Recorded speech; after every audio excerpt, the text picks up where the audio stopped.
Good evening and welcome to the Monday, December 9th school board meeting. Secretary, will you take roll call? Sure.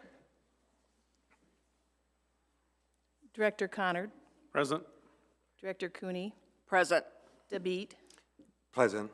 LaRue. And Ken did message me, he's on the way. So Phillips, sorry. Present. Schneider. Present. And Scher. Present. Thank you. A quorum is present. Perfect. I invite you to recite the Pledge of Allegiance. Please stand.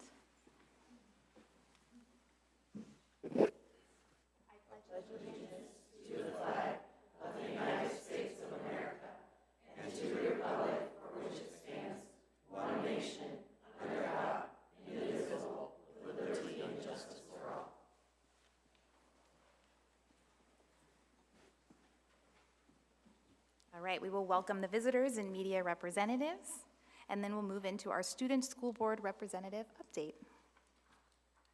Hi, so we're going to talk about things that have been recently happening at the high school. So next week is finals week at the high school, which is really exciting, and then that means that winter break is right around the corner.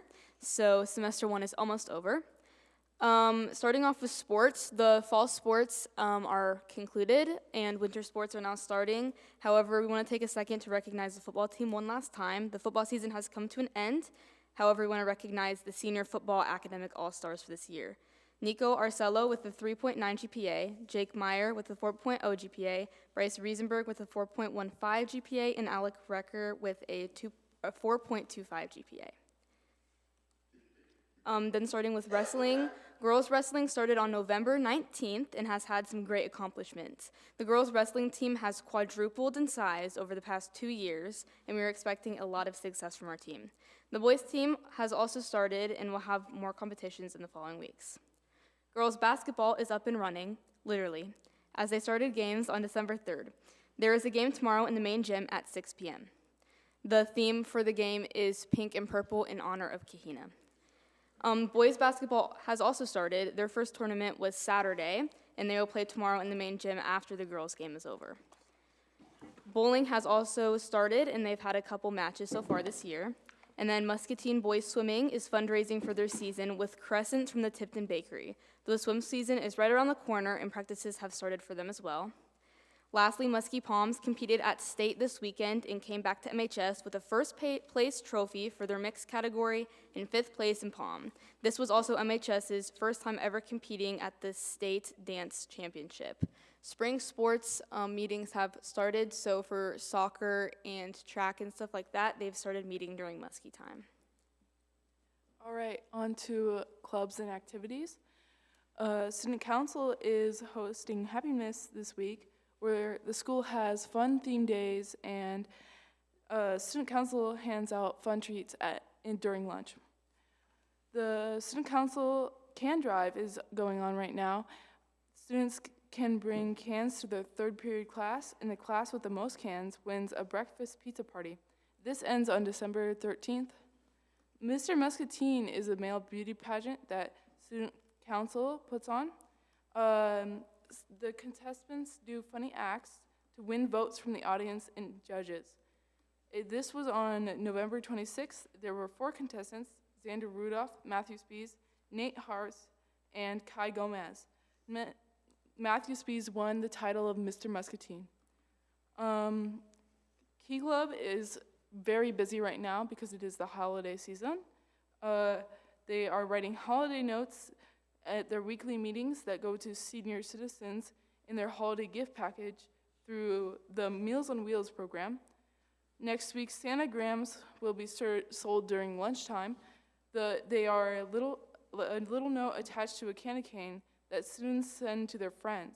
The Key Club members will deliver them on December 17th to your friends.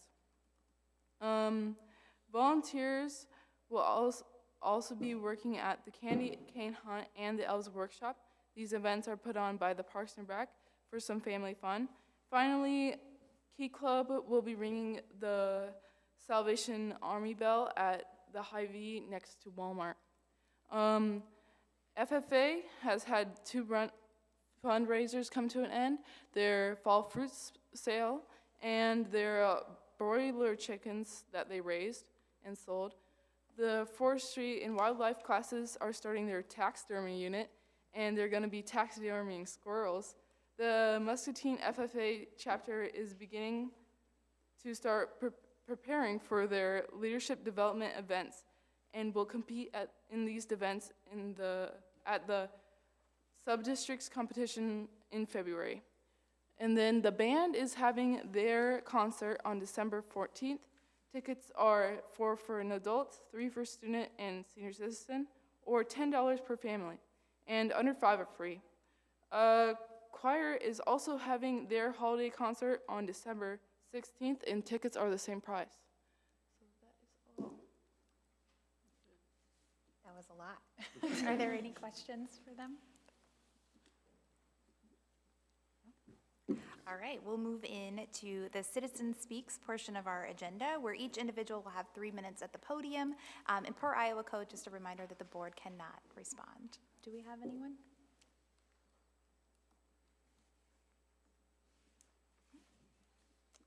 All right.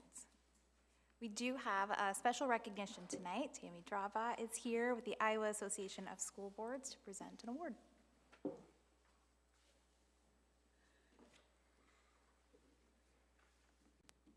And the special recognition is for all of you, collectively as a team. So you all get to take a deep breath for just a minute and let me talk about how wonderful you all are and the work that you do for your community is.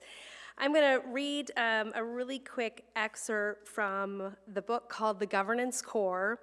Those of you, when I worked with your team earlier this year, you've heard me talk about it. If you work with any of us at IASB, we talk a lot about it. And it's written by Davis Campbell and Michael Fullen. And I just want to read a small excerpt about the work that I believe that you do, that I see you do. It says, our vision is a governance system, school board and superintendent working together as a cohesive, unified team with a common vision by a shared moral imperative. This is a dynamic, powerful role for school boards. It assumes that governance is a basic function of the organization, an integral part of the system, setting the direction of the district, assuring the achievement of strategic goals and the moral imperative, holding the district accountable, and providing leadership to the community. Most important, it is a governance system that fulfills its responsibility to all the children and the community it serves. And when they talk about the moral imperative, that piece being raising the bar for every student, the book doesn't talk about some students, the book doesn't talk about the students we like, it says all students. And you all, I watch through the work that you do with your strategic guidance and vision, that you are tirelessly working towards that North Star of what needs to happen for all your students. And I know it's not easy work.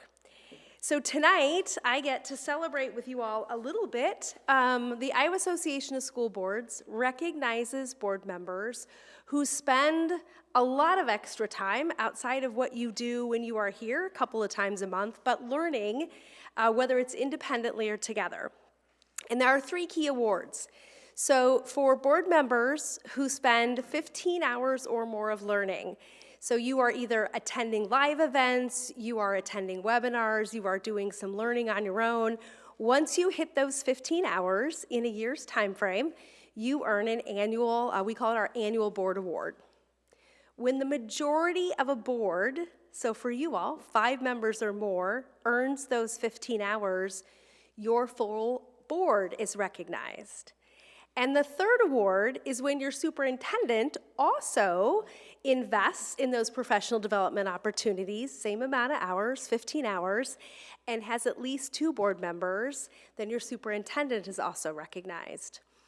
Friends, for the first time that I am ever aware of, you have done what I have called a clean sweep, because you have 5 board members who have earned their 15 hours, you earned your team award, and your superintendent earned his award this year, and it's a big deal. We had approximately a little over 300 individual board members in the state of Iowa that earned this award. The program goes from November 1st to October 31st. So you're just starting a new year. You had 46 teams that earned the team award. We have about 342 school districts in the state of Iowa. 46 earned the team award. Friends, you are in the elite. And you have about 40 superintendents who also earned. So again, your entire team has just made a huge commitment to the work that you do, to that moral imperative, and doing what's best for all students. By the way, no pressure. I'm already counting on you doing this again next year. As a board, you all attended our convention that was held in November, and so there are 5 of you who are already, through all the activities you did, you are only 3 hours away from earning the award again this year. And the 2 of you who have just a little bit farther to go, look for a note in your inbox, because I'll be prodding you all along, because you are well on your way to doing this again next year, which is really exciting. You all have seen your plaque. It's not a surprise, but I would like to share your plaque with you again so that you can be able to celebrate with your community. And again, thank you for what you do for students in Muscatine. It is obviously incredibly important to me, as I refer to you all as my home district, but I'm grateful for all that you do all the time in your learning together and when you're away from the table. So thank you for that, and congratulations.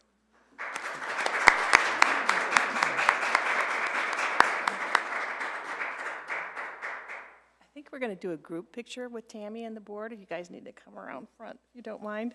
And you as well. One more group picture.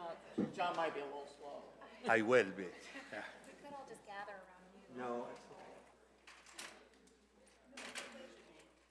Superintendent. Yes. Our superintendent, too. I'll do it. I don't know.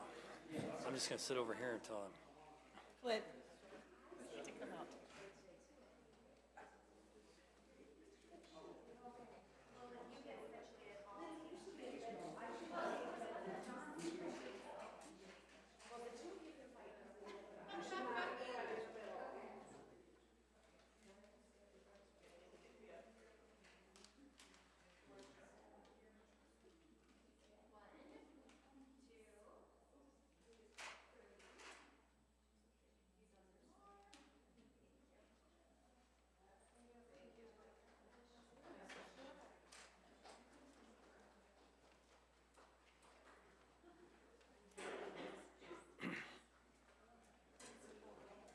Thanks.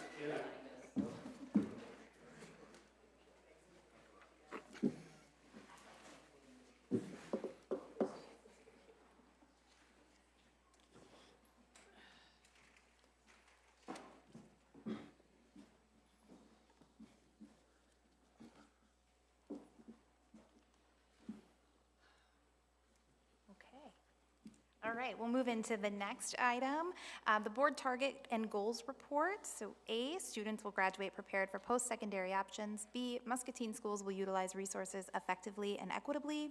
And C, students will learn in a positive and supportive environment, which we do have a presentation on today, the multi-tier system of supports, or MTSS. And Becky joins us. So if I could have our team come on up here. So as they are coming up to the podium to share with you tonight, last June we had a 2-day MTSS strategic planning event here at the board office. We had about 100 teachers from all of our buildings.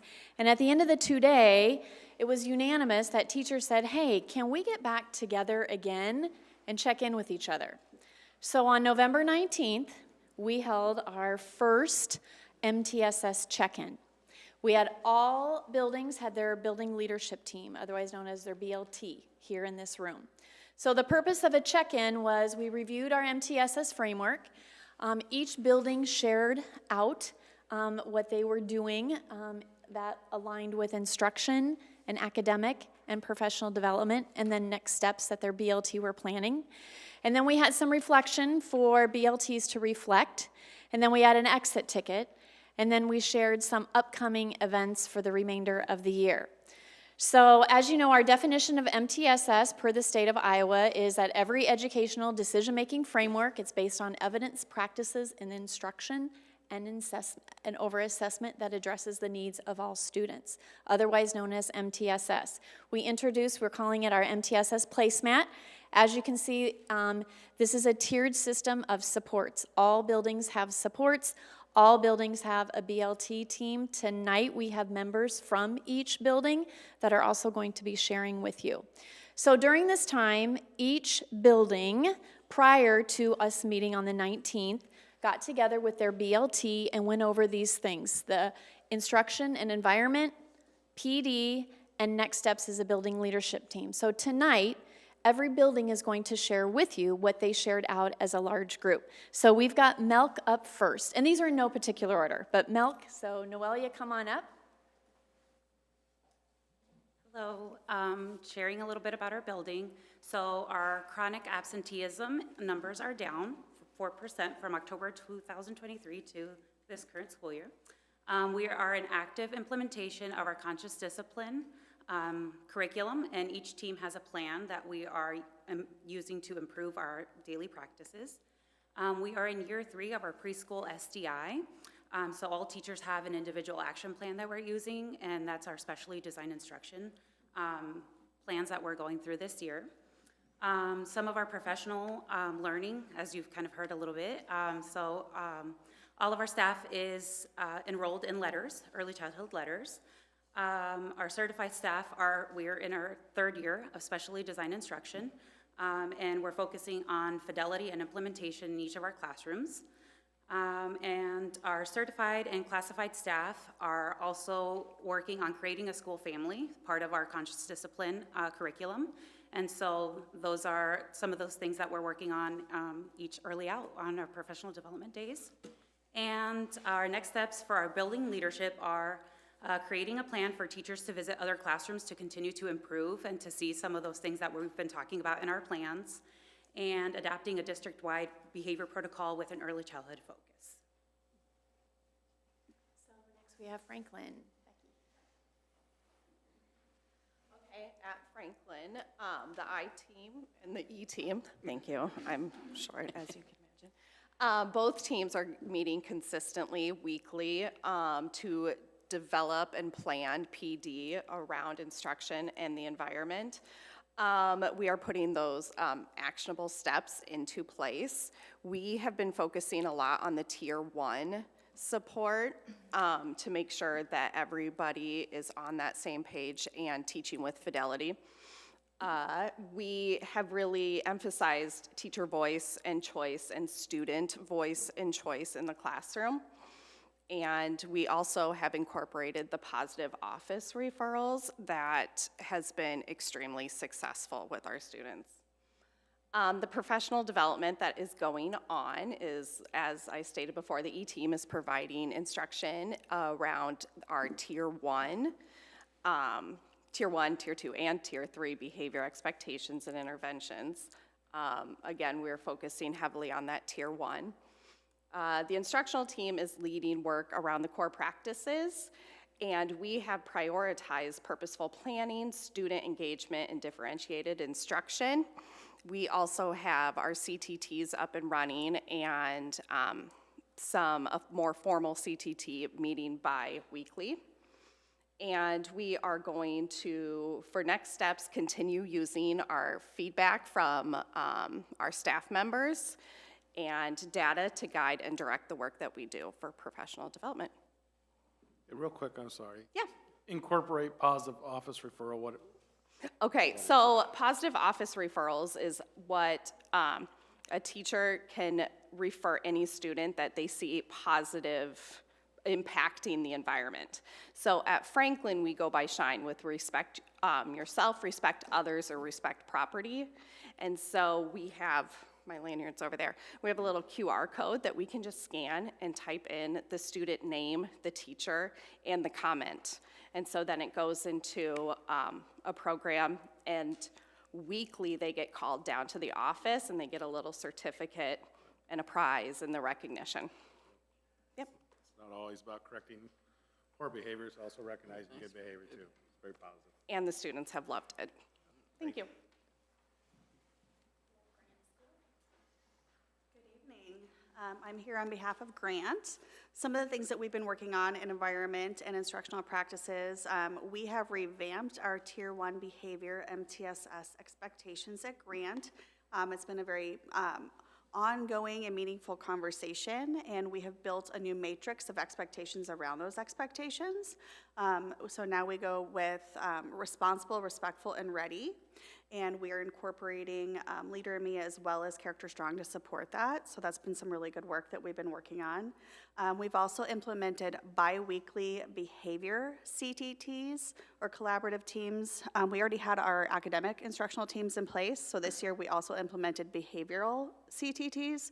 So every week we're participating, every grade level is participating in either academic conversation or behavioral discussion.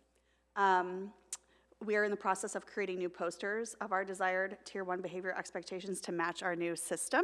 So that's what we've been working on there. The professional development that we've been engaging on at Grant, we've chosen to focus on purposeful planning this year as well, knowing that our ELA curriculum was new last year. Last year we focused on the standards. This year we're focusing on that purposeful planning because we thought that was a natural next step. So we've had some really great professional development around the idea of backwards design and being very intentional about what we're teaching and how we're teaching it. Our current work, we just started reflecting and adjusting on the planning, and in January, we tend to focus on some intentional instructional moves and incorporating some student engagement and total participation techniques. Future next steps as a leadership team is we're just going to continue. We've done a lot of revamping and a lot of work this year. It's been a year of big change. So we just want to keep that momentum going, keep refining our systems, and just continually reviewing as a leadership team that academic, behavioral, and attendance data to determine and drive our next steps. I have a question along, because you used a word a lot with the purposeful planning. Can you give like an example what you mean by that? Yes, so what we've been doing, especially with the backwards design, is we kind of look at the end in mind. What do we want the kids to know by the end of this unit? And really thinking backwards and intentionally about, okay, what portions of this do we need to make sure the students know? And how can we make sure that they know it? And just not just flipping through the book and kind of doing what it says and, you know, winging it, so to speak, but being very intentional about what pieces are we emphasizing, what do we want them to know by the end of the unit, and how are we going to get there. So just really mapping out a road plan, I guess, and having the end in mind. Good, thank you. Yep.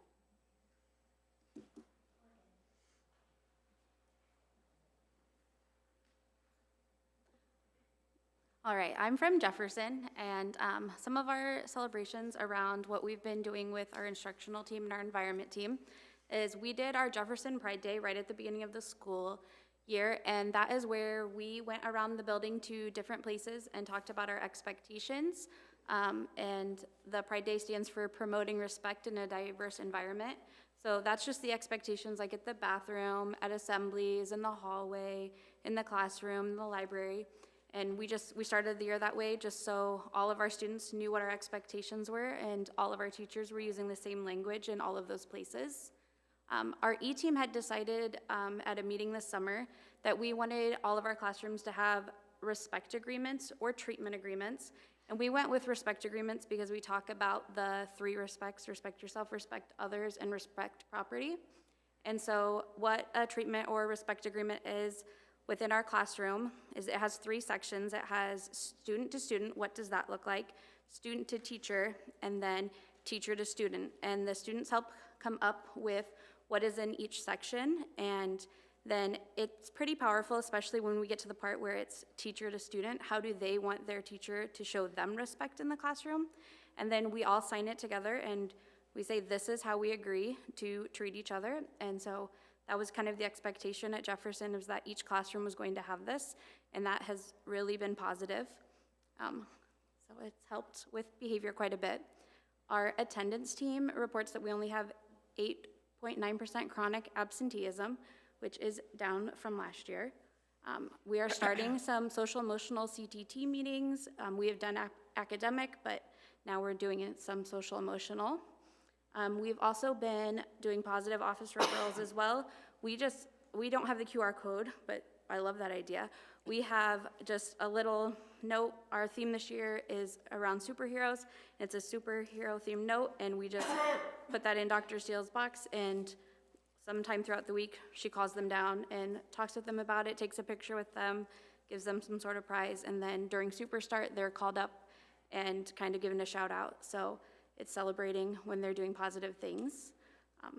Some of our professional development that we are working on is engagement. So just making sure our students are engaged with what they're learning and that they have some choice. We're working on making sure our culture and climate is what we want it to be. It's where teachers want to be and where students want to be. And we're working on relationship building. Our certified staff is working on differentiation techniques. So just making sure we're meeting the needs of all of our learners in our classrooms. And our next steps are we're using our feedback from every time we do a professional development in our building. They get a survey, and we are making sure we use that information to guide our next PD session.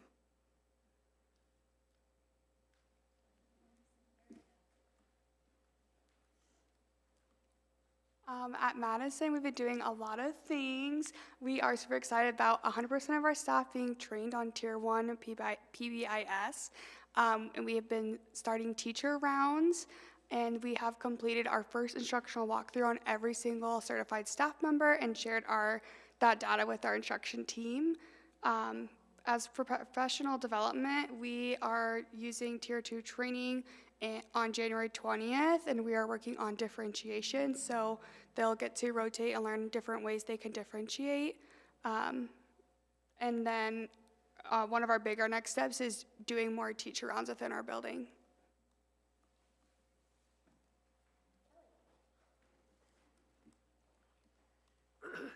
Hello. At McKinley, our celebrations are our CTTs are reflecting on data weekly in systematic processes and moving students to intensify the interventions as needed. We also have incorporated behavior CTTs as well, and our McKinley Connect, which is like a mentoring group each Monday, has helped reduce our tardies as well as our Tier 3 attendance. And I should just add to this real quick that we also have started the PBIS positive behavior referrals on Friday. So like in November, they came and they got a treat, and then they made turkey feathers, what they're grateful for, and we had them on display. And now this month they're coming, they're getting popcorn, and we're teaching them card games, such as Crazy 8, Old Maid, things like that. So kids have really been excited. And I would say what's really cool is seeing kids cheer their peers on. That has been fun when they read their names over the intercom, and yay, you got one, so it's cool.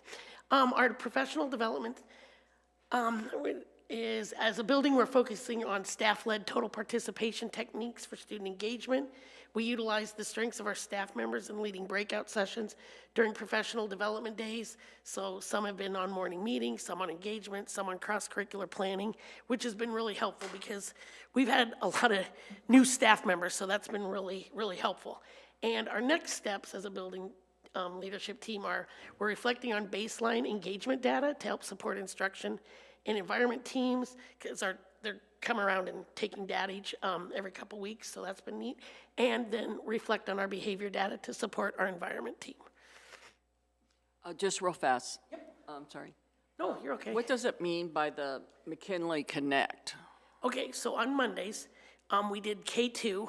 All our K2 students are broken into groups of 7 to 8, and then 3 through 6 are broken into groups of 7 and 8 that go with, and every Monday we have some kind of theme. A lot of it's been based on the counseling program, the curriculum that they're using, but as of today, we used it where our focus for our PBIS is our lunchroom right now, so we went over these new expectations, same expectations, but we're kind of doing a reward for the month. So what we do is we meet and we share something with that little group, and it's kind of I'm getting to know some kindergartners, first graders and second graders, just kind of a group so you see them in the hall and kind of help build relationships and not just amongst teachers and new students, but other kids. So does that make sense? Yes, it does. Okay. Thank you. Thank you. Hello, my name's Kim Green, and I teach kindergarten at Mulberry. We have lots of celebrations. We do the positive office referrals as well, and the kids really enjoy getting to hear their name over the intercom. We have celebrated our reteaching of expectations with student-driven videos. So we had some students kind of act out the expectations in the hallway or things like that. So it's fun for the little ones to recognize the older kiddos in the building. We have celebrated that all teachers have created a calming corner or like an opportunity area in their classroom for like social emotional development. If a kid's kind of having a tough day or a big emotion, they have a safe place in the classroom where they can go to. We have organized weekly academic CTTs as well as behavior CTTs. We do them every other week. And we celebrate staff to enhance the culture of our building to make sure it's a great place for everybody to be.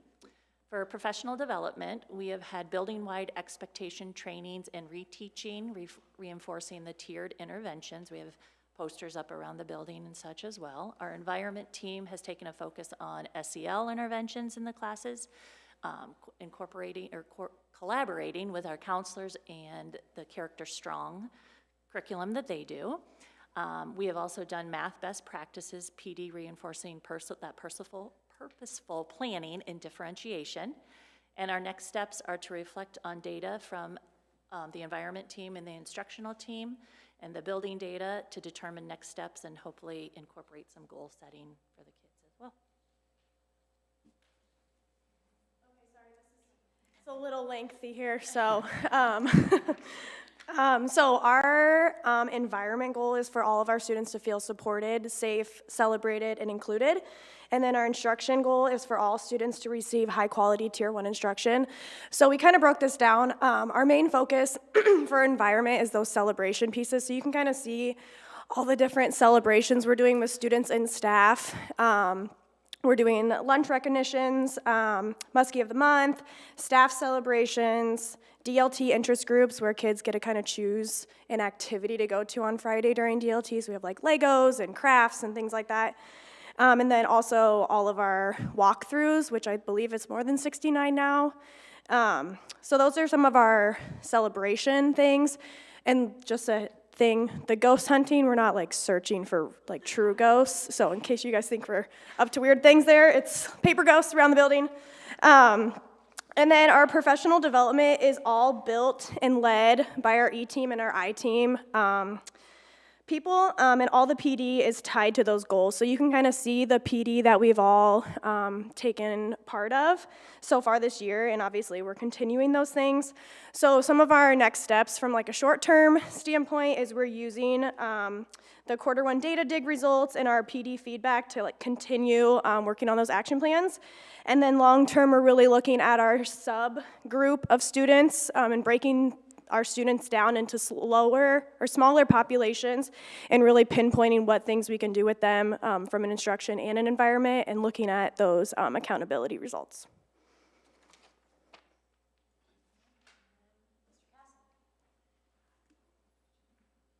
All right, so just kind of piggybacking on what everybody else said, obviously we have a number of positive student referrals where we celebrate Students of the Month. We have our staff recognition from students and staff that's going on right now. We have distributed our SKIs expectations, our behavior expectations out to teachers. That will roll out to students second semester with videos created by our MCAP students. So instruction team, it says 385. We're now at 475, which is over our goal for 300 for the year. We are showing some positive trends in instruction, moving away from direct instruction to more interactive instruction. So that's been positive. Again, positive trends, daily attendance is up, chronic absenteeism is down, number of Fs are down, number of coaching cycles is increasing, discipline referrals are down. So we're seeing a lot of positive trends at the high school for this year. Again, we've had a number of things that have happened for professional development throughout the year. And then what we're doing now is we're using those pop-in data and our instructional team walkthroughs to create our professional development for the second semester, where we'll start to focus on more direct professional development around those core practices. So on the 19th of November, after every building shared out, just like they did with you today, we circled back and just reminded everyone, you are a member of the BLT. What is your role and responsibility being on the building leadership team? So we went over that again. Obviously, teams are comprised with a balance of instruction and environment on each of the buildings. And then we did a reflection. So there was a rubric, and I know you all have digital access to the rubric. So what they did, they stayed in their teams and they did an individual reflection. So there's just a short reflection on how our BLT is used to build consensus, how is our BLT, is it allocating fiscal resources, is our BLT supporting school resources, and so on. So individually, each BLT member circled from a level 0 to 3, and then there was a group discussion around each BLT table. How are we as a team? Because we know if we have highly effective teams, we will have highly effective engagement. So this was just a time for the BL team to reflect on how they were doing based on the responses of their team. Then that led to, there was a link for a reflection or an exit ticket, which you all have all of these as well. So each building went through what are next steps for us as a building. All buildings reported out what next steps have they identified for improving their building teams, what supports will be provided at the building level, and then what supports are needed from the district. So every building filled that out, and you have access to the information, the feedback that was given based on their exit tickets. We also use this information in planning our next MTSS 2 check-in. What we heard back from building principals and BLT, they like to come together and hear what everybody else is doing. And by listening and getting ideas, as you heard today, oh, I really like that, well, I'll take that back. And so we really want to bring our district BLT and our teams together so they have time to connect and build those relationships as well amongst our schools. So we'll use this in planning our next check-in, which is going to be February 26th. And then we did a little teaser, save the date. So last year we had our first MTSS strategic planning event. We are going to have our second annual MTSS event. Topics to be shared later. I'm unable to share at this time because we will get feedback on the 26th. But it will have to do with our buildings and our teams and moving things forward. So we ask the members that came to put June 3rd and 4th, kind of a save the date, with more information to follow. So we wanted to share with the board what was going on in the buildings, and so we thought tonight was a really good time to just reflect on November 19th and bring that to you. So I don't know if any of you have any questions or anything that you would like to ask out loud. Other than that, we thank you for your time. I'd just like to thank every one of you for the hard work that you put in and to focus on the positives also. So thank you. And I would say too, I have several meetings of MTSS over the years, and it's becoming more and more clear that it just seems like we're not checking a box either. It does seem like there's momentum. This year does feel like a different year, several years into this activity. So congratulations to everybody for your hard work, additional hours and everything you put in, like Denny said, and I think it's being recognized, and I think you're seeing it in the classrooms and in the schools too, at least. And I like also how you have the new teachers, how much that you're incorporating them into everything, because they need, of course, your guidance and help with it. And hopefully they'll be able to give you some good ideas too. So thank you for all you do with it. Can I put you on the spot and ask what, I've heard skis before, but what is it? I've heard go skis, and what is that? Is it all tying together? S-K-I-E-S. Yeah, it's not skis. Yeah. So we tried to find some behavioral expectations that also resonated with our kids. They call themselves skis, so we're going to use skis as our expectation. Showing respect, keeping technology appropriate, being instructionally ready, being respectful, being on, now I'm gonna forget them because Sorry. they're sitting in my office. So basic PBIS expectations, we rolled them out to staff first, because if staff aren't on board, how can we expect kids to be? So we went through some different problem solving, we went through some different scenarios with staff. Then in January, we'll start to roll it out to kids. So. It's my acronym, yeah. It's taking over. Everyone, we're the skis now. Yeah. I want to thank, Yeah. Yeah. I want to thank everybody too, and also just even for coming tonight, because I know how tired you are in December at the end of the day. So I appreciate your extra effort as well. For me, for someone like me who loves to see data, I would love to, because most of you did mention that you will be collecting data, looking into this data, and using this to move forward. I would love to participate in something like that whenever, the data is available. Please let me know. Thank you. Yeah.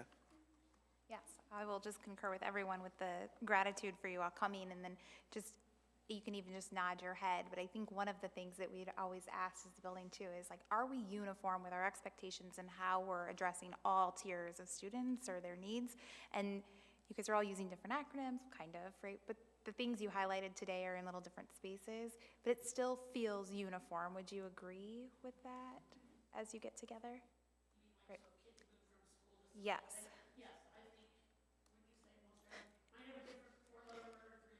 Right.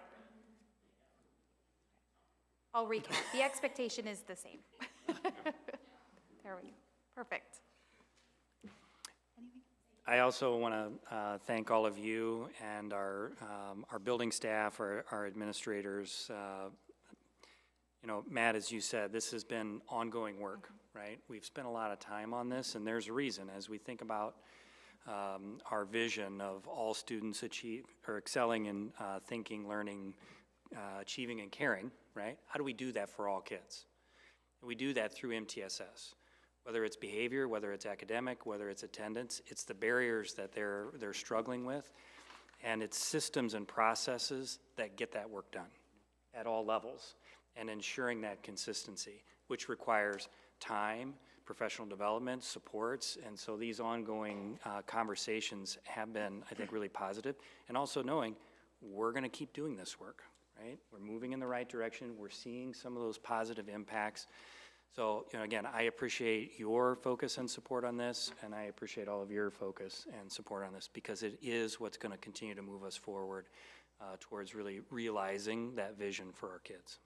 So. I think it was Franklin, maybe, that shared some of the shadowing at other buildings, or was it? Now I've lost track of the schools because we've gone through all of them. But somebody said that their teachers were visiting other buildings, maybe in shadowing or looking at. Did I just make this up? Nope. Next step. Okay, yeah, maybe. So- Was it Monk? Okay, well, I have been in other buildings in the district, and I've looked up a couple of times and realized, like, wait a minute, you're not in this building. And so I've noticed that there are teachers and staff that are in other buildings, and so I think that that's been nice to see too. So not only are you coming and talking to us about all of the things that you're doing, but we are seeing it in action, and so thank you to everybody that's making that happen. All right, thank you. We will move on to the superintendent update. And now on to me, blah, blah, blah, right? So some things I just want to update on quickly tonight. First of all, I've had the opportunity today and last week to be a part of 2 celebrations recognizing a couple of students for completing their apprenticeship programs. The first one was at H&I, and that is the first time we've had a student get all the way through that apprenticeship program. They're very excited about it. Students done a great job. And then we had another one today at Musco. And we've had a number at Musco. We've continued to grow that, even in the conversation with them today. There was a point in time where we weren't getting kids there. And that's continued to grow to the point where we have more kids that are applying to get into the apprenticeships there than can actually get in. So that's a good thing to have. May I ask, because you said the H&I first one getting through, is it a difficult apprenticeship? It's like 600 hours, right? So that's, and again, a lot of these kids are also, they're going to school, they're in activities, so it does take a couple of years to work through it, and not all of them have completed it. So again, it's a priority, certainly for us and the high school, but for a lot of our partners in the community to continue to grow those apprenticeships and work-based learning experiences. So again, it feels good to be out and see some of those celebrations and see some of the success that our kids are having. Our student at H&I was a part of their, kind of like their research and development building. So, special projects come in, instead of, sending that out to have others, they're creating solutions and manufacturing, bending metal and creating and fixing machines, and some of the machines over time they've just built internally. So, he got to be a part of that. Well, right now, he's not planning on continuing on with H&I because he's going to the National Guard, where he's going to be a helicopter mechanic, right? Well, the skills he learned there certainly will apply there. And then at some point, as we were talking to him, we have a National Guard helicopter base in Mount Joy, not very far away, where when he's finished with basic and gotten all his certifications, he could still be working at H&I, doing his weekend, duty with the Guard there in Mount Joy, and really start to tie these pieces together. In both cases, our business partners are just really excited about these opportunities. It's good for them because they're getting great candidates, training them, getting good employees, and it's good for our kids, right? So it is a great example of some of the continued progress we've had on kind of finding that next step for kids. I just want to take a minute to talk about Collaborate Muscatine, the summit from last week. A number of you were there.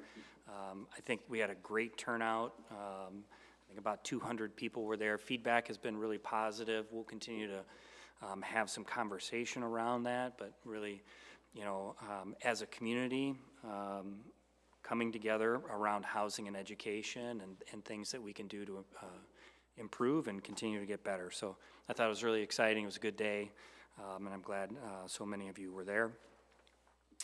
Want to spend a minute on Teachers Accelerating Growth Grant. This is a new grant opportunity from the state that was just rolled out last week. It's essentially it's kind of like a merit system, kind of the first foray for the state into this. And so essentially what the state wants to do is they've designated, I think, $8.5 million. It has to be a locally designed, solution where you're identifying the top 10% of your teachers who are making significant growth in their area. The problem is there's not a lot of guidance on what that looks like. And the turnaround to apply for that is right after we get back from break. So to sit down and start working through this and developing what that might look like, it's going to take some time. I don't know that many districts are going to apply for this. I'll give you an example, though. Van Meter is a district that's been doing kind of performance-based pay for a number of years. They're all set up for this. We are not, and most districts aren't. So what I imagine is going to happen, and they mentioned this in the meeting, we had a webinar last week, is after this first window, they'll do a second or a third, and that'll give us some time to see, I don't think we'll have a huge number of districts that'll sign up for this initially. It'll give us a little more time to understand what some of the possibilities are. There's certain requirements, again, that just, in order to get this done, and I think the window from when we were notified is 14 school days to when it's due, okay? And that's right before a holiday. So, again, I know they've been working on this, and I'm sure we'll have some districts across the state that apply for it. It's just for us to be able to do that, bring people to the table, have conversations about how that could even look. We're not going to be ready for that first deadline, for sure. Working with grants, do you do that internally, or do you use external resources to assist you with that, like community foundation or? It's not necessarily a grant writing process. It's really about how you're going to create systems within your district to be transparent about how you would identify those 10% of teachers, right? It's already not for pre-K, so it's only K-12, right? So again, if I'm looking at, let's say, classroom teachers in 4th, 5th, 6th grade, we have ISAP scores, we have growth data. It's fairly easy to come to consensus on what that might look like. Easy, relatively speaking, so I'm gonna put that in quotes, right? But if we're talking about industrial tech or our ag teachers or our music teacher, we have outstanding teachers, right? We wanna be able to award and recognize that top 10% period. But creating those individual metrics to determine how that would look is gonna take some time. So in other words, they're not creating the metrics for us. That's No. for each school district, Correct. their own. Yeah, they're very clear, this is a local decision, and it's voluntary to apply. So, again, we're just gonna need more information, a little more time to understand what it might look like, what it looks like in some other districts before we. Clint, I do have a quick question, like, Sure. is it possible to start maybe with a small number? For example, I assume that maybe we can find few people who did write some grants in the past, and they had the experience of writing proposals like that. Could we look and talk to those people in particular and see if they have an interest in putting together something, very quick like that and try it? Given that we're days away from winter break and what's happening on a day-to-day basis in all of our buildings is like a roller coaster ride, right?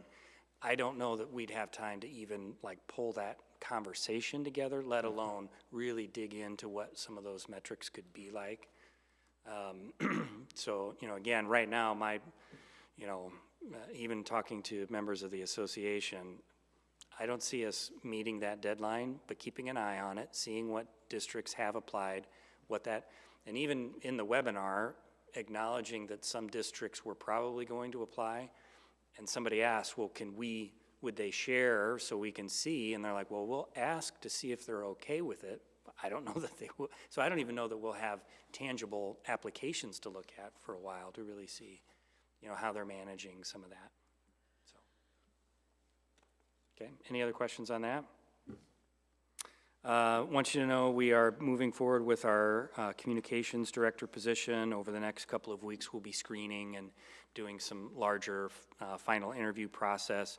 So I would expect in our January meeting to have a recommendation for you for approval, which means we're likely not going to have somebody start till close to the 1st of February. And really, when you look at any of our administrative hiring processes, that's just the time it takes to do it thoroughly and ensure you're doing your due diligence to get the best possible candidate. So we're moving forward on it. We had a great group of applications, probably the most I've had for an administrative position here in the district in the 5 years I've been here. So I'm confident in that number that we're going to find the right candidate for the position. So just want to keep you posted on that.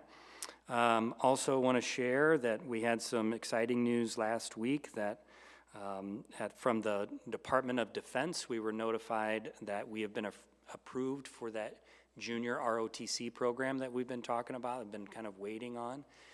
Now that's something that would start at the beginning of next year, but there's a lot of now work to be done once you get the approval and we start to, pull those pieces together, determine how credits would be assigned, right? What that scheduling piece looks like. So the high school is moving forward on that. As we get some more information, we'll get back in front of you, but I just want you to know, at least we've gotten the notification that we've been approved, which is great news, because we know it'll serve a number of students who move in that direction. So we're looking forward to that as well. And then the last piece that I wanted to share with you is just Thursday, I'll be at the AEA for a good portion of the day, and we'll be doing our legislative meetings. So we invite local legislators in to meet with the AEA superintendents and talk about the upcoming legislative session. I can tell you from The superintendent's group, we're gonna focus on pre-K funding, fully funding pre-K. So right now we get that 0.5 weighting and moving that to a 1.0 to better fund pre-K.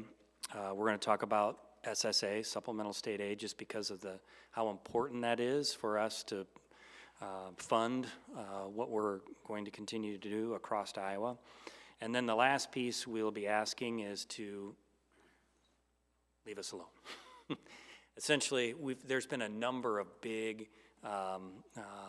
legislative pieces that have come through, and we're still trying to get our arms around them. We need some time to do some of this work, see where we're at before more things are added, more things are added, more things are added. So again, there's been some good things. There's been some things maybe we wish would go a different way, but the reality is it's a lot to process and move through. We still don't know fully the impact of some of the AEA legislation, right? So now if there's more added on to this legislative session, that will be a challenge. And I'm very upfront when we met with the governor the last time. That was one of the things I asked, right? Can you just let us spend a year or two really just focused on improving instruction in the classroom, given all these additional changes. And that's, even for us with where the attendance changes legislatively haven't really impacted us much compared to other districts, right? Because we were well into the work. So, again, that's one of the conversations we'll continue to have with legislators and see where it goes from there. So with that, any questions? Can I just add to what you said too about, you had conversations with the governor and you're kind of asking, just give us a minute to implement and breathe. But I think there's been some work done already on that too, and through the attendance thing, there was a panel created, so we got to hear you speak with a couple of other districts at the conference last month. And with that, there was feedback that you had taken back to the state and said, this is what we've encountered as we've experienced it. And they created an FAQ, which isn't typical, but some of that feedback you could see reflected in it. So the conversations seem to be working, right? We hope those conversations continue. I think the struggle, so you have a Department of Education that has been expanded here very rapidly because of the change in that AEA legislation and the impact on special education, and even how they work through kind of the federal designations for schools and districts needing support. All of that has changed, and they've had to add capacity. So I think they're still trying to figure some of that out themselves. So I would say what it feels like is they're doing a lot of webinars where they're giving us information, but there's not a lot of opportunity to ask questions and provide feedback. They're taking our questions down, and then they're trying to, work through those. But in terms of really having that dialogue and understanding where things are, again, they've shown that, we asked them about open enrollment and that not having a deadline and the impact that had on us. They've made some changes there. So there has been some good open dialogue. I think at least the governor has shown she's very willing to meet with superintendents. I hope she continues to do that, because I think they have been valuable conversations. And we know one of the things we did talk about at one of those meetings that I think she's at least initially kind of floated out there is some type of cell phone policy statewide for our schools, right? Now, how popular that would be, I don't know, but it certainly would provide our schools with some consistency and some support in enforcing some of those pieces. So again, we'll see what happens. But I have appreciated, at least some of the ongoing dialogue. I just want to add to that because we all should be very proud of Clint and his work that he's done on a lot of this. And as Lindsay said, he was one of he was part of the team that was up front in this room full of educators that when he mentioned where we were at with absenteeism, it was like a gasp in the room. It was like, oh, really? How?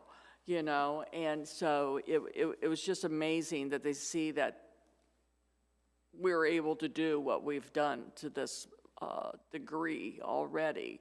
So that is good. Just remember that as you're doing your work.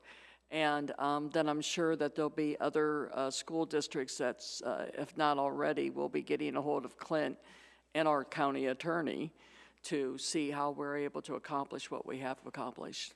Yeah, thank you, but let me be clear that that work, the real work, is happening at the building levels and Yes, some it is. district support positions that you as a board have helped us prioritize those resources, so our buildings have the support to do this. So I want to be clear that they're the ones doing the real work, but it certainly comes with support and conversation and from you as a board as well. And we do have a lot to be proud of. And the improvement has been remarkable. And, you know, again, I'm very thankful for the resources that we've been able to dedicate to it, the support from our school resource officers, from, you know, our administrative teams, from our staff, from our resource navigators, our county attorney. I mean, it takes everyone working together to get this done. And we need, just like MTSS, systems and processes that are clear and consistent to ensure that it's getting done. That's all I have. Any questions? All right, we will move into the action portion of our agenda tonight. So the following items are considered to be routine by the Board of Education and will be enacted by one motion. There will be no separate discussion of these items unless a director so requests, in which event the item will be removed from the consent agenda and considered in its normal sequence from the agenda.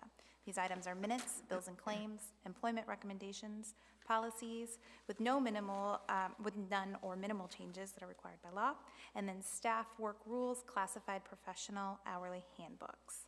How would the board like to proceed? I'll make a motion to approve the consent agenda. Second. Excuse me, second. Is there any discussion? All in favor say aye. Aye. Any opposed, same sign. Right. Right, that takes us to letter G. We will approve open enrollment out, not on the prior year's head count. The district's administration is authorized to submit a request to the School Budget Review Committee for a modified supplemental amount of $459,938 for open enrolled out students who were not included in the district's previous year certified enrollment count. How would the board like to proceed? So moved. And I see Tom has approached. I don't There's have any anything to discussion? add. I think we've talked about this last month, and so I'm just standing here in case you do have an extra question or two, so How many, otherwise it's pretty. now, these are students that we have not, never stepped foot in our building. They weren't on our count last year in 2023, but they are this year, so yes, they weren't in our district last year. I don't know. Okay. Did you, is that what you asked? How many districts is this involved, you know? Oh, I wouldn't be able to tell you. I mean, we obviously open and roll out more students than what come in, so. How many do we have coming in? We have 75 this year. That number in and out really stays fairly stable year to year. And this amount, again, this is something we do annually, is very similar to where it's been in the past. All right. All in favor of approving the open enrollment out, not on the prior year's head count, say aye. Aye. Any opposed? Same sign. All right. Item H is to approve the English learners instruction beyond 5 years. The district's administration is authorized to submit a request to the School Budget Review Committee for a modified supplemental amount of $95,555 related to the EL program for students who have exceeded 5 years of waiting that are included on the fall 2024 certified enrollment headcount. How would the board like to proceed? Make a motion to approve the English learner instructional bond beyond 5 years. Second. And is there any discussion? Again, very similar to previous years. Yep. All right. All in favor of the motion, say aye. Aye. Aye. Any opposed? Same sign.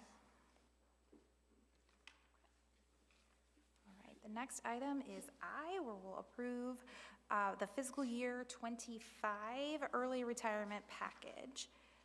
Is there a motion from the board? I have a question. Motion to approve. So here's what we'll do. We need a motion and a second, then we can discuss it. And then if we need to make changes, we can go back through the process. Motion to approve the fiscal year 25 early retirement package. Second. All right, now we can have discussion.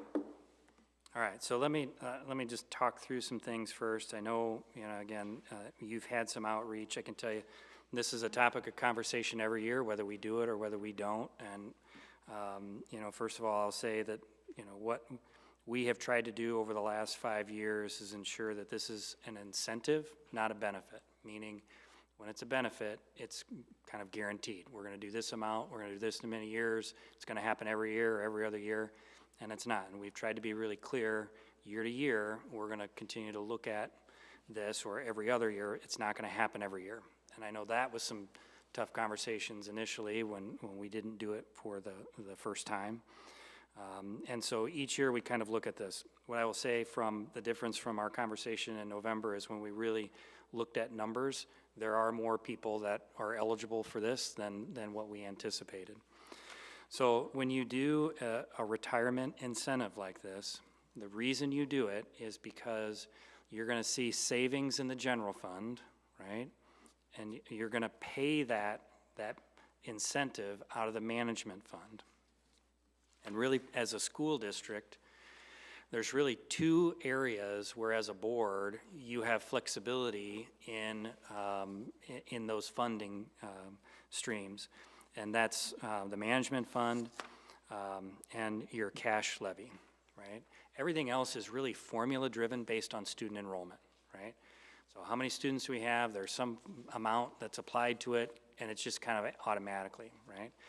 So where we have to be careful is not knowing what SSA is going to be this year, how everything is going to come in. We just have to be mindful of how this might impact the management fund.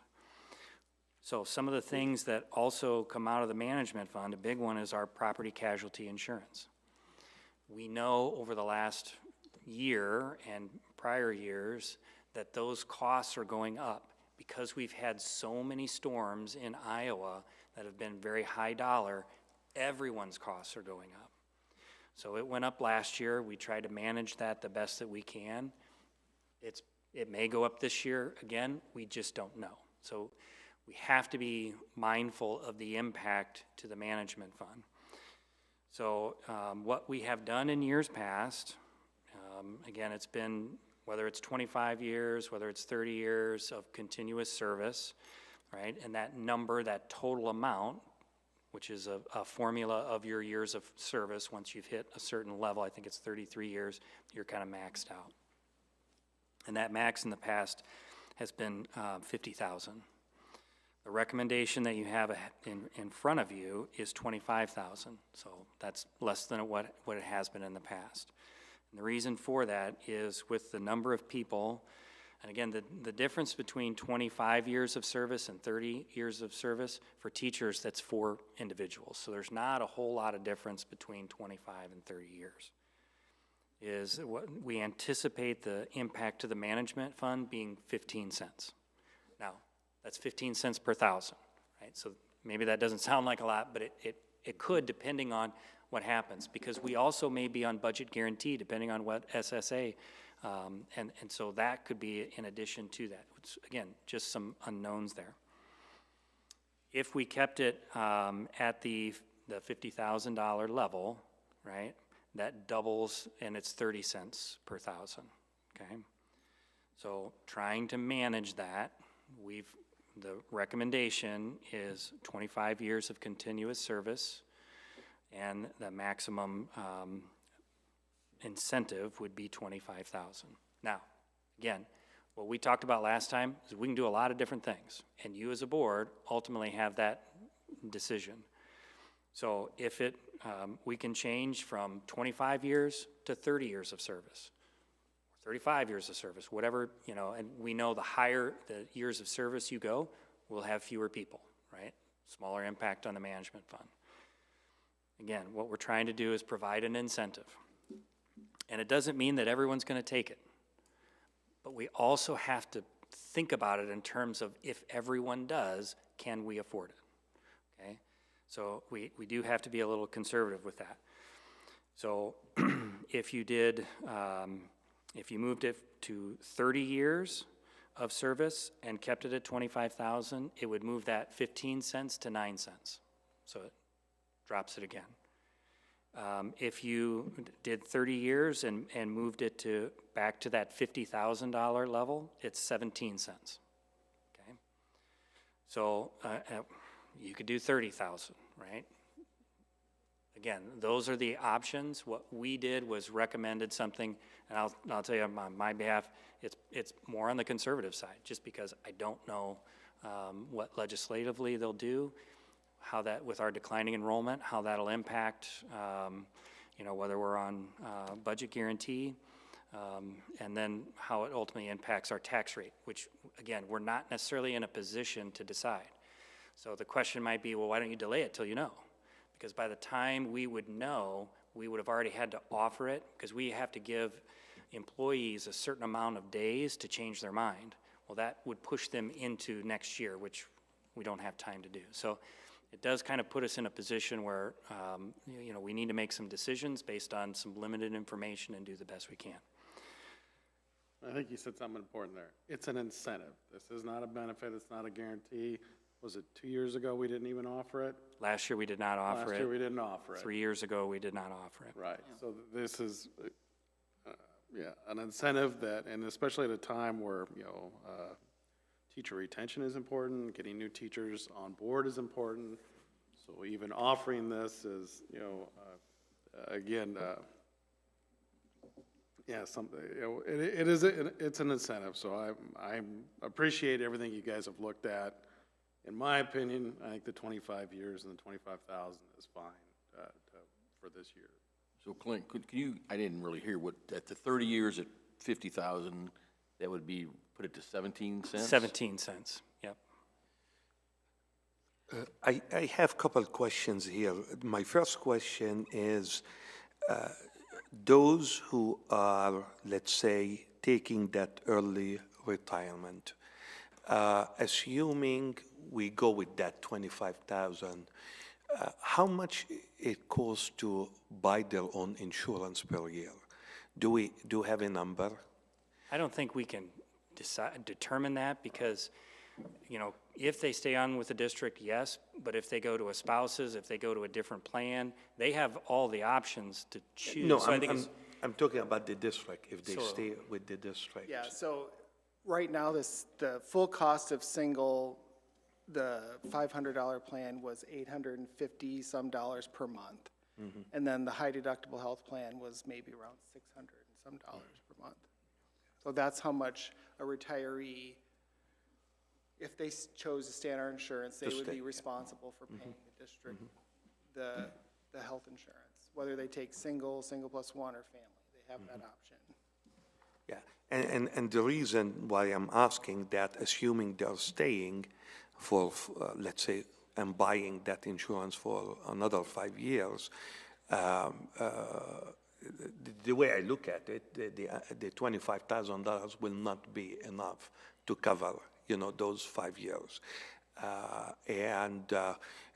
In my opinion, as John, obviously, and I know it's incentive, it's not benefit. I know that 100%, and I know some years we skip that, but I know also that in order to entice most probably people to take that package and so on, most probably I would suggest that we move up with the amount, John, obviously, and we can talk about different options, but that's how I see it, you know, as also a token of appreciation for those who serve our district for 25 years minimum or more, also to say also thank you to this. And again, I'm fully aware of the idea it's an incentive and not a benefit. And that 50,000 amount, that maximum amount is for if you've 33 or more years, correct? I think it is it So 33 how many that maxes it How out? many of those 55 people are lower than the 50,000, or lower than the 33 years? Yeah. Because that's going to make a significant I'd have to look here. I would say most of them are the 50,000 maximum. So there's support staff that are eligible that wouldn't be the 50,000. That aren't at 50,000, Right, right? right. Most of the certified staff are probably at the, I believe so, yeah. and do we know how many certified staff there are that are retiring? Yeah, I think we do know that. Yeah, it's 20 and 16, depending on whether we did 25 or 30. And I would say of the entire list, it looks like 2/3 would be at that maximum level. And the others would be right, very close to that. I actually had good conversation with both HR and with Tom, wanting to make sure that I pretty well knew what the answer was to the questions, but since we had actually, I believe some of us got information from maybe some teachers or workers on that, asking how we're putting this package together. But so one of the questions was as in about the consecutively taking and doing. And is that what we normally do, and why, I guess? Continuous years of service. Continuing, yeah, continuous, yeah. I think we've done it both ways. At least the last couple of times, I think we've been continuous. So if somebody leaves the district and then comes back, then they... It'd be based on the amount of years since they've been back. Okay. And then the other part of it was, just so that the general public understands, is if they choose not to stay on the insurance, how that is worked. Yep, it goes into a special pay plan, and it's basically a 403B, and the retiree can either leave it in, it's like a fixed annuity type thing, they can leave it there, or they can roll it over to their own 403B if they have one already set up, or they can withdraw it, so. Yep. Thank you. 2 years ago, how many did we have retire at that time? Do we happen to remember offhand? That actually did it. 2 years ago. I don't have that answer for you right now, Denny. Sorry. So it's more like a percentage of folks that took it, or is that what you mean? And it's always a percentage, because not everyone takes it. Even if, let's say it was 75%, or whether it's 50%, I don't know what that would look like this time, right? It could be that, but again, that would be a guess. Did we not look at this a month ago, and we did not see that we could have possibility of that, those 55 people? And again, a month from ago? last month to this month. Because that was, the 50,000 was presented a month ago. Yep.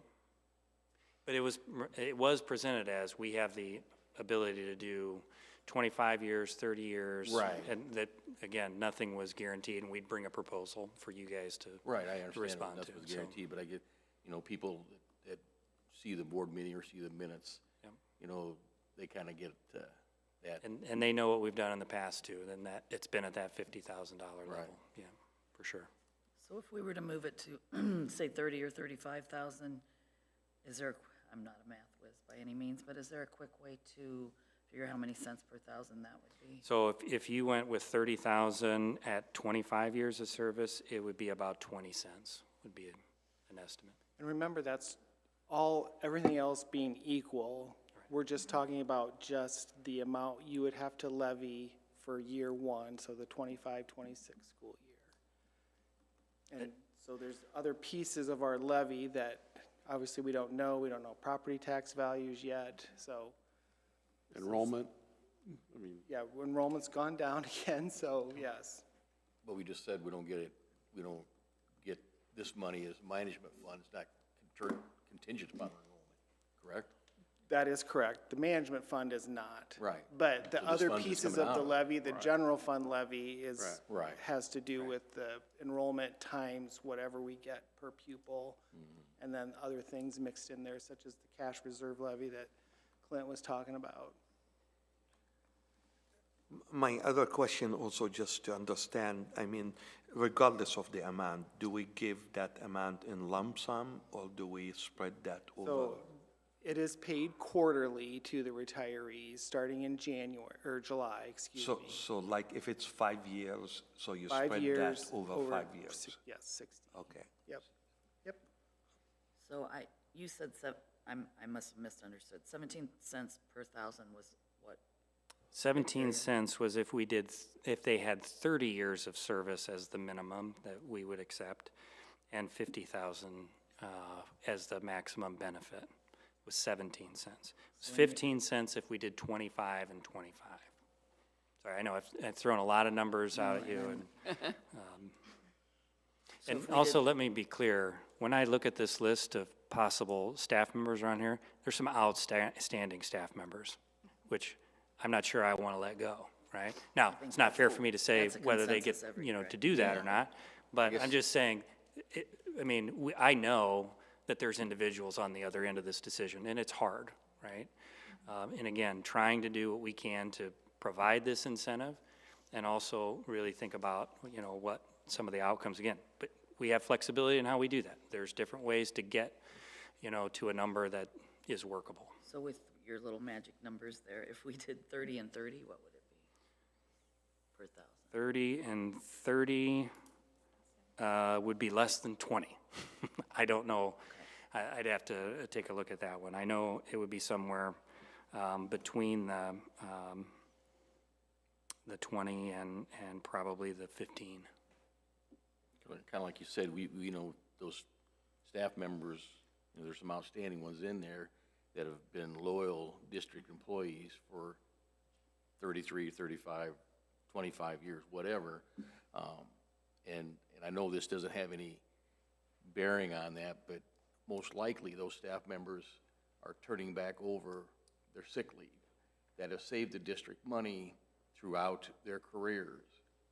So I guess looking at this kind of two ways, in that, kind of I know it's an incentive, but it's kind of also a thank you for their service.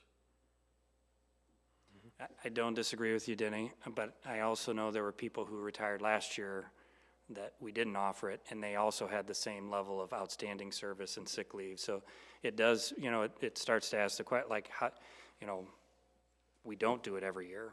Well, in order to do that, we definitely wouldn't be able to do that amount every year, right? So And why are we offering it this year? again, you're going to see savings on the general fund side with the expense to the management.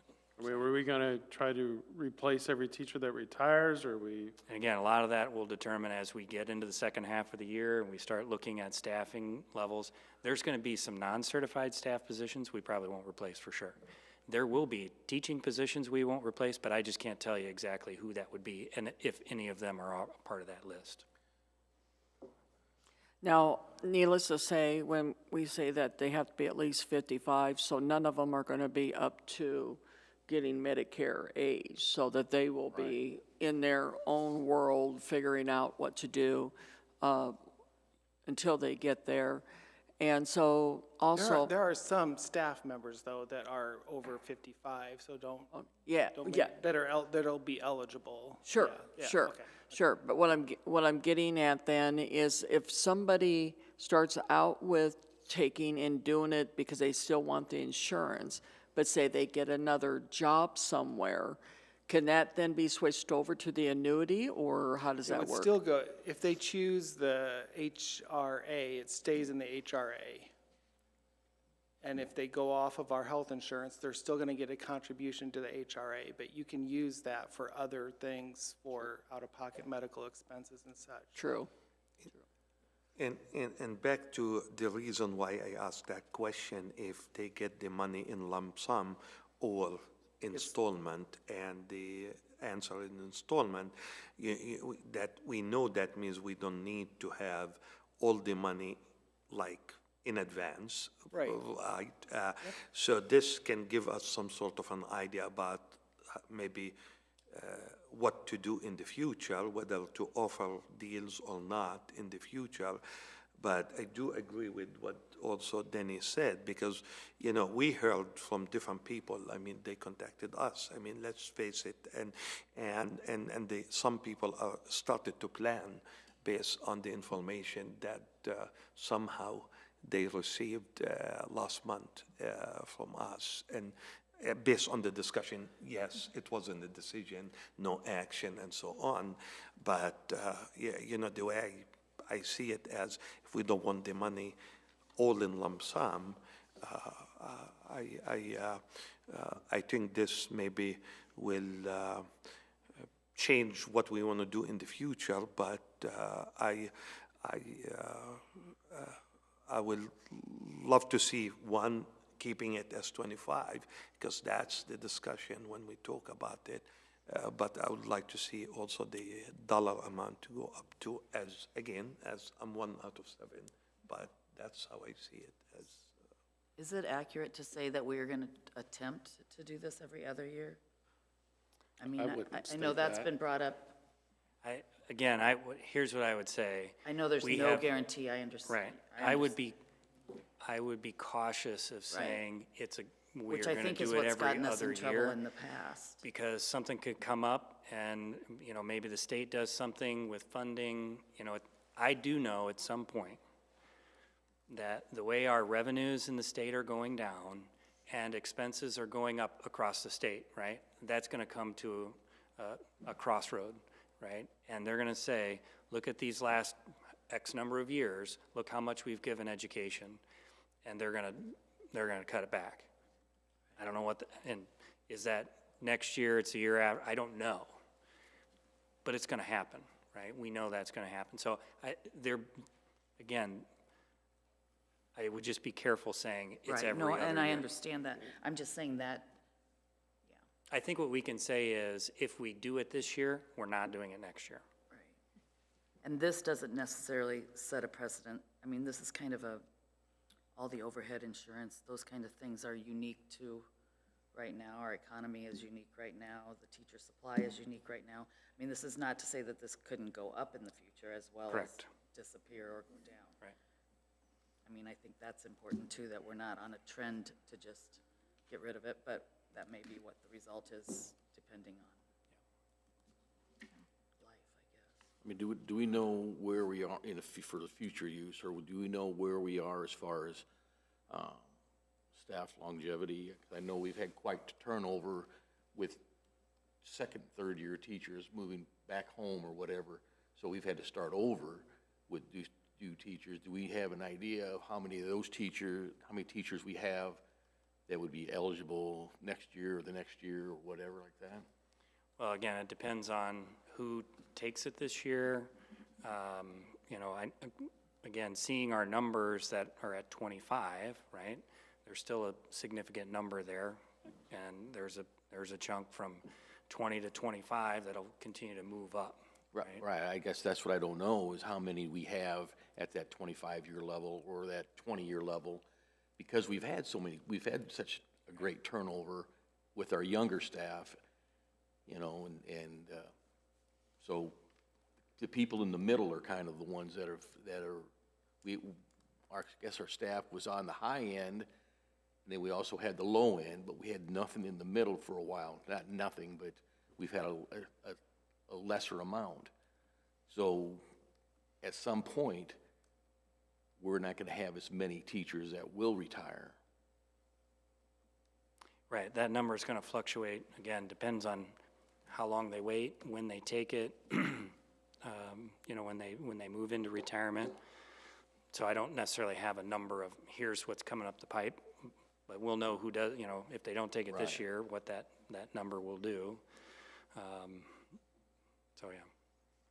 So I keep going back to the financial benefits that we're looking for as a district for even offering an incentive.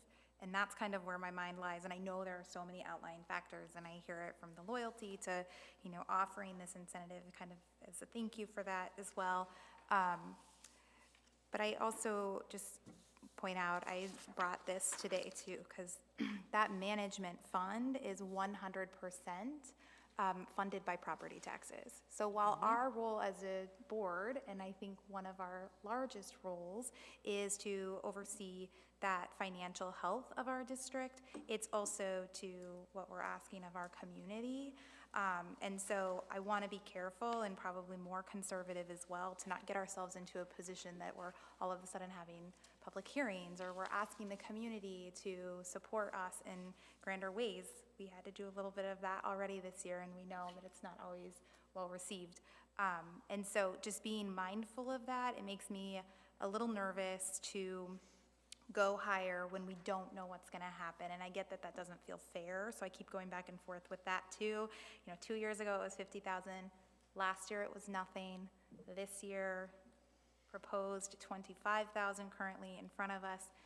That 5 years though, if we're doing this every other year, which I know we've talked about at this table, trying to find a routine but not offering it every year, we still have people that we're paying from that last round. And maybe the round prior to that. And so it just continues to build on that management fund. So it does make me a little nervous there. Also, I think with our general fund, we talk about how it frees up some money, and we know that there could be reductions in what feeds that, right? But I also feel like those benefits are becoming less and less. We have new hire teachers who we're hiring to replace the teachers that are retiring. That wage gap is not as grand as it once was. And so as we continue to do that, and sometimes with some federal Department of Labor rules that may be coming down to us that we have no control over, I don't want to get in a position either where we can't afford to hire a new teacher. So I know I've received some of the feedback too, and I hear it and I understand it, but financially it makes me nervous. So I'm looking to support it as written. I also appreciate all of the other numbers that have been brought.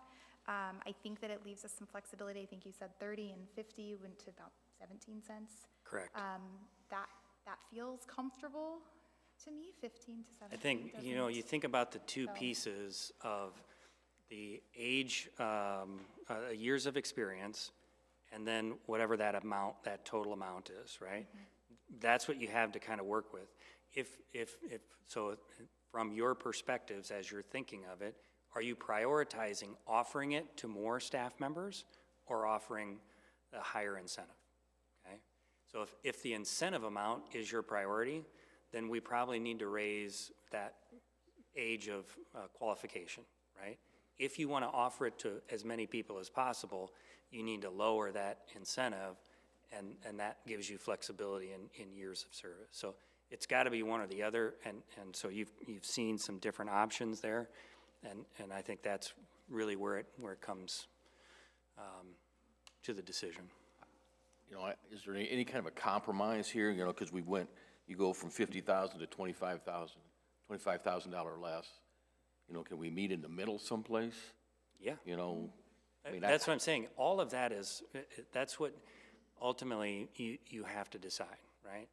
If we did a roll call vote on this, and if it failed, if it didn't get a majority, what's the next step? So here's what, we have a motion on the table. Yes. Right? And that's for 25 years and a maximum of 25,000. If you want to do something different, you vote no on that, and then we come back to a proposal that we would then also vote on. Okay? At a later date. We can do it tonight. Yes. How far back We can can we push? amend the motion tonight, We can amend the motion. so we don't have to come back. Correct. But we can vote on it first, vote no, and then Yep. we'd have to discuss. Yeah. To change it, you have to vote no. If we want to do anything different, right? If there's some agreement that we want to look at a different option, you got to vote no. Then we'll come back, we'll discuss it again, and see where people are comfortable with. And then we'd need somebody to make a motion to approve it with X years of experience and a maximum benefit. Then we'll go back, we'll change the documents based on what's been approved, and that's what we'll send out. Okay? And again, this is not an easy decision, and that's why this discussion is so valuable, right? Because there are a lot of different components to this that you have to work through. Projecting into the future with all of my financial wisdom, which is, I should not say that. again, like I just want to go back to, this is an incentive that's historically created for financial benefit to a district because of cost savings. That gap is getting very narrow. So to continue to offer retirement early incentives may actually not continue to be a benefit. So it may not be a thing that we continue to discuss forever. So this could be one of the last. I'm being very, I'm just assuming a lot, right? But so I think that that's some consideration that I take in too. That there might not be in another year and a half. And maybe in 2 years, it doesn't make sense, right? So maybe it's 3 years. Again, those are all, either you're adjusting the time or you're adjusting the amount, those are the pieces we'll continue to have to look at, knowing that none of it's guaranteed, correct? The real thing I'd like to do is change all of our financial rules so that we can just incentivize people in different ways and probably take some money out of the management fund to really incentivize our tenure staff to stay. But we don't make those rules, so. All right, are we ready to perhaps go to a roll call, or is there more? Okay, so all in favor of it as written, say aye. Aye. All opposed as written, say aye. Nay. Nay. Okay, so Denny, I don't know if we want to do a roll call vote on that. do you want me to Is that roll what call you it? need? Yeah, that'd be easier for me. So Director Connard, Aye. Cooney, Aye. DeBeat, Nay. LaRue, Aye. Phillips, Aye. Schneider, Nay. and Sure. Nay. So 1, 2, 3, 4. That motion carries. So motion Right, carries. 4 would be the majority. 1, 2, 3, 4. 1, 2, 3. All right. Thank you. Well, thank you for the discussion on that. All right. We'll move on to J, to approve the change order for the central building project, boiler room roof repair in the amount of $44,630 to Jim's Geis Commercial Roofing. How would the board like to proceed? So move. Second? Is there any discussion? So just for clarification, as they are working on the central project, this is also the company that's assessing our roofs across the district. This was an area that came up that, needs to be done. It would be on that high priority list. And because it's under the existing project, we can do it through contingency. And so now we feel it'd be an appropriate time to do it. It falls under that threshold, right? And if it's built into contingency, we have to have I think we did action? 25,000. Oh, okay. Yeah, Okay. for contingency.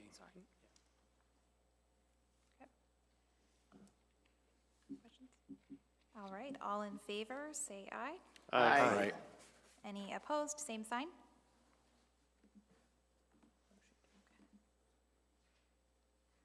All right, next we'll approve the change order for Susan Clark Gymnasium speaker system in the amount of $29,379.22 to the Crawford Company.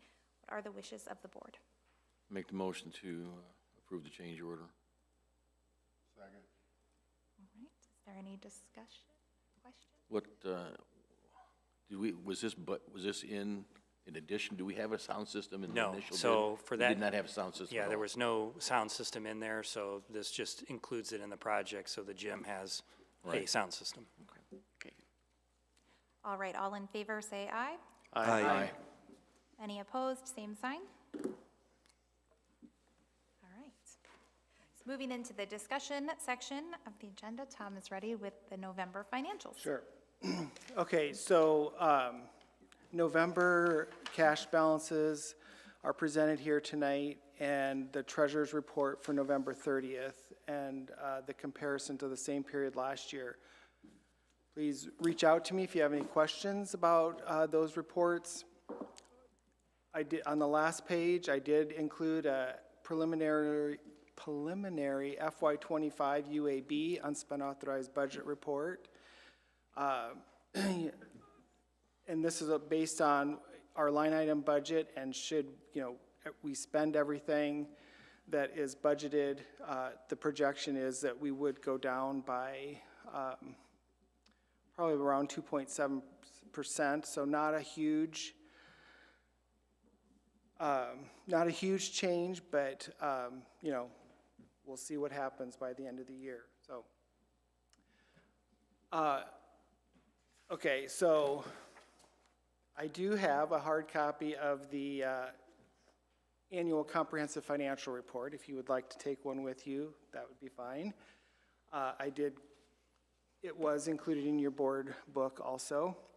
So I wrote like 5 things if you want to just review this report quickly, because next month it'll be on the agenda as an action item to accept it and to place it on file. So I won't go through each item, but you guys can look through that. Please reach out if you have any questions. I do want to mention that on November 13th, I did bring together the MCSD Audit Committee to review the ACFR. I'd like to thank those people for their knowledge, their insight. They do have they are familiar with audits based on their profession they're in or the business that they're in. They provide some feedback that I thought was very helpful. The committee is Vicki Becky, Adam Miller, Bill Harper, Angie Johnson, Mike Eversmeyer, and Matt Connard was there as the board representative. So next month we'll have an agenda item. Mia Frommelt will be here to give you an overview of the report, and then we will approve it and place it on file. So if you do have any questions, don't hesitate to please reach out to me. If you want a hard copy, you can have one after the meeting here tonight. So thank you very much. I'll just share that it took me forever to find that was linked. So okay, page sorry. 1. Yep, it's linked. Anyone else? Okay, thank you. And I just share too, but it's probably the easiest assignment you could be on at the board is be on our audit committee, because Tom, you and your staff do such a fantastic job. Our auditor does a fantastic job. Nothing but, expertise in that to walk through that and no findings and everything you do go above and beyond the auditing process. So again, you make our lives really easy being on the board every month with the financials and keeping things straight for us, and it just proves it in that audit report. So thank you to you and your team. Appreciate it. I truly appreciate your patience with us. Thank you. No problem. Yeah. I'd be gone. I'd be a goner.